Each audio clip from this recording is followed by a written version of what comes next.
Hillary Clinton and Barack Obama are not in office right now, but they still continue to wield immense power in influencing the decisions that are being made. So can I just, it's sort of sidebar, but I think relevant, interesting. Are you answering the question that everyone watching has, which is who is running the government at this point? It's obviously not Joe Biden. Yeah. You think Hillary Clinton? It's not a leap of imagination to know that that's true when you look at the people who are in Joe Biden's administration. They are the people who were the right hands for the Obama administration, for President Obama, and for Hillary Clinton. When Hillary Clinton said herself the other day, she said, "Oh yeah, I talk to the White House every day." So it is no shock or surprise who the influences are behind the policies that are coming out of this White House that many people say is the most radical and woke White House that our country has ever seen. Oh, well, there's no question about it.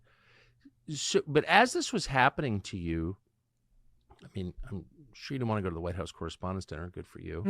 Tiresome.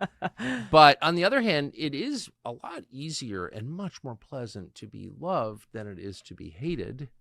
I think it's just true. And so as you became like really hated by the leadership of the Democratic Party, and they weren't hiding it at all. No. Did you ever think like maybe it's just easier to kind of pretend bombing Syria is a good idea? Did you ever question your decision to say no? No. I knew that would be true. I knew that there was certainly an easier path to take. Yeah, you think? It was kind of laid out for me when I first got there. But I never second guessed my decisions about these different positions that I took. I never regretted them. Never, not to this day. And I never will, because I didn't go to Washington to be loved by the people who live and exist and thrive in that bubble. Well, sure, I get it. And their love is not worth having. I No. totally agree. But their money's good. Yeah. And I think you're the only famous person I've ever met who flies coach. And you're certainly the only very, very well-known member of Congress and former presidential candidate I've ever met in my entire life who didn't cash in personally, and I know that is factually true. Yeah. So, like, do you ever think, like, maybe, I don't know, it's easier to fly first class. Maybe I should have just... It's not worth it.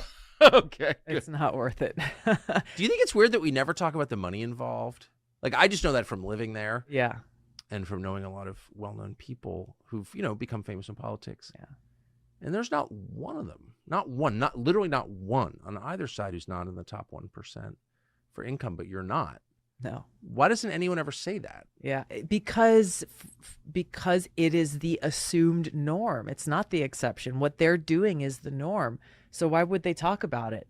There's nothing to talk about because they assume that every member of Congress, whether you're a Democrat or Republican, the day you walk out, you get your payday.